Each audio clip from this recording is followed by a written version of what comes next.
chapter 1, verse 2. Allah, Lord of the worlds. This verse also eliminates the mentality that the material world should be physically abandoned, meaning monasticism. Allah, the Exalted, would never attach his divine attribute of lordship to something which is lowly and must be abandoned, namely, the material world, which is a part of the worlds he has created. Allah, the Exalted, criticized this mentality in chapter 57, verse 27. And monasticism, which they innovated. We did not prescribe it for them except that they did so seeking the approval of Allah. Islam teaches a spiritual detachment instead of a physical one. The material world which one should detach from actually refers to one's desires. It does not refer to the physical world, such as the mountains. This is indicated by chapter 3, verse 14. Beautified for people is the love of that which they desire, of women and sons, heaped up sums of gold and silver, fine branded horses and cattle and tilled land. That is the enjoyment of worldly life. But Allah has with him the best return.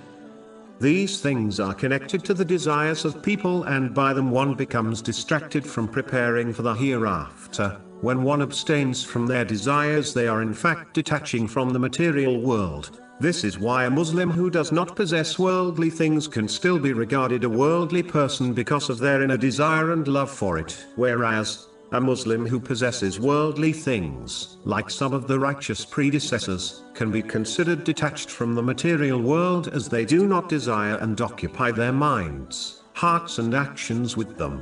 Instead, their desire lies in the eternal hereafter. The first level of abstinence is turning away from unlawful and vain desires which are not connected to the pleasure of Allah, the Exalted. This person busies themselves in fulfilling their duties and responsibilities, all the while focusing on the hereafter. They turn away from things and people who prevent them from fulfilling this important deed. The next stage of abstinence is when one takes only the things they need from the material world in order to fulfill their necessities and responsibilities. They do not occupy their time on things which will not derive them benefit in the next world.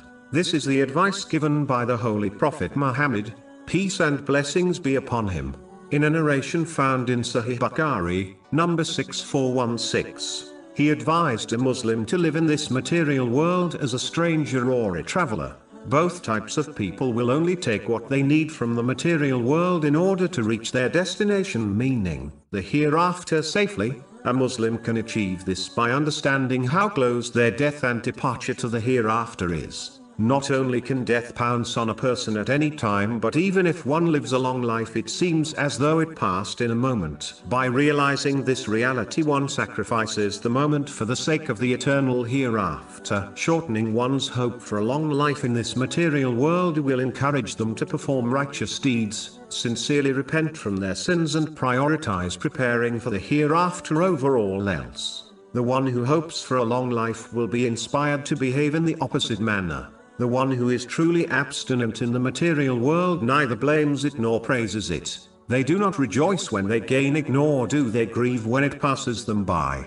The mind of this pious Muslim is too focused on the eternal hereafter to greedily notice the small material world. Abstinence consists of several different levels. Some Muslims abstain in order to free their hearts of every vain and useless occupation so that they can fully concentrate on obeying Allah, the Exalted, and fulfill their responsibilities towards people. According to the narration found in Sunan Ibn Majah, number 257, the one who behaves in such a manner will find that Allah, the Exalted, will suffice them by taking care of their worldly issues. But the one who is only concerned with worldly things will be left to their devices and will find nothing but destruction. This is why it has been said that the one who pursues the excess of this material world, such as excess wealth, will find that the minimal effect it has on them is that it distracts them from the remembrance and obedience of Allah, the Exalted. This is still true even if a person commits no sins in their pursuit of the excess aspects of the material world. Some abstain from the world in order to lighten their accountability on the day of judgment. The more one possesses, the more they will be held accountable. In fact, whoever has their deeds scrutinized by Allah, the Exalted, on Judgment Day will be punished. This has been warned in a narration found in Sahih Baqarah, number 6536. The lighter one's accountability, the less likely this will occur.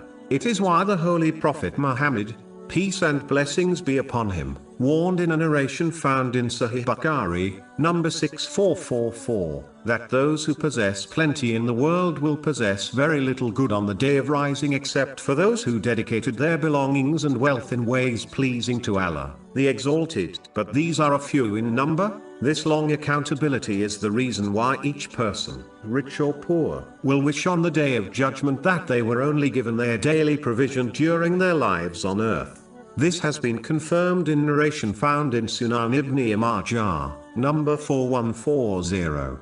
Some Muslims abstain from the excess of this material world out of desire for paradise, which will make up for losing out on the pleasures of this material world.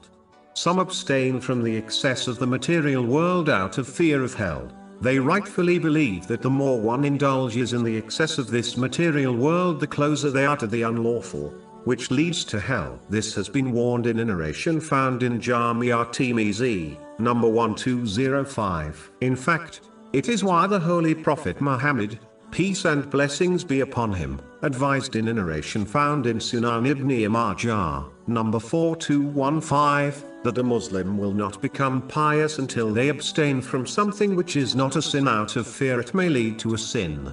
The highest degree of abstinence is to understand and act on what Allah, the Exalted, desires from His servants, which has been mentioned throughout the Holy Quran and the Hadiths of the Holy Prophet Muhammad, peace and blessings be upon him, namely, to abstain from the excess of the material world out of servanthood to Allah, the Exalted, knowing that their Lord does not like the material world. Allah, the Exalted, has condemned the excess of this material world and has belittled its worth. These pious servants were embarrassed that their Lord should see them inclining towards something which He dislikes. These are the greatest servants, as they only act according to the wishes of their Lord even when they are given an opportunity to enjoy the lawful luxuries of this world.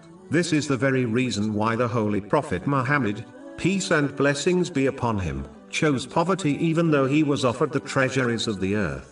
This has been advised in a narration found in Sahih Baqarah, number 6590.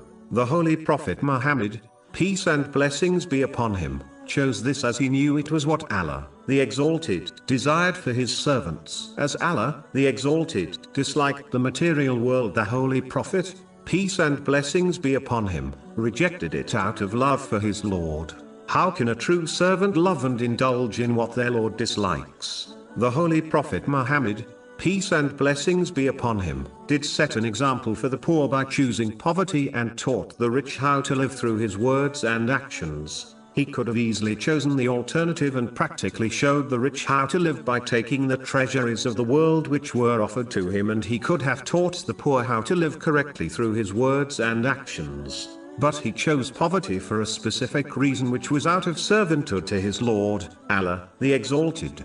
This abstinence was adopted by the companions, may Allah be pleased with them. For example, the first rightly guided Caliph of Islam, Abu Bakr Siddiq, may Allah be pleased with him, once cried when water sweetened with honey was given to him. He explained that he once observed the Holy Prophet Muhammad, peace and blessings be upon him, pushing away an invisible object. The Holy Prophet, peace and blessings be upon him, told him the material world had come to him and he commanded it to leave him alone. The material world replied that he had escaped the material world, but those after him would not. Because of this, Abu Bakr Siddiq, may Allah be pleased with him, wept when seeing the water sweetened with honey, believing the material world had come to misguide him. This incident is recorded in Imam Ashfahani's Hilayat al-Aliyah, number 47. In reality, the companions, may Allah be pleased with them, never ate or dressed to gain pleasure, but only took what they needed from the material world while focusing on preparing for the hereafter.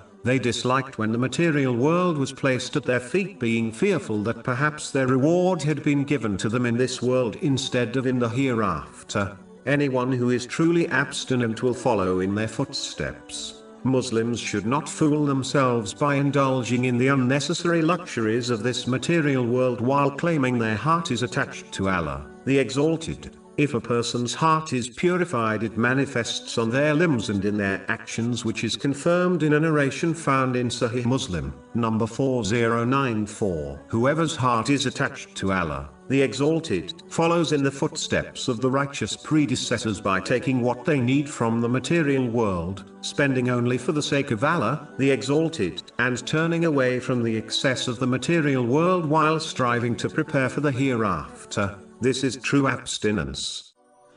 Over 400 free ebooks, audiobooks, infographics, podcasts and blogs available on our website, www.shaykhpod.com.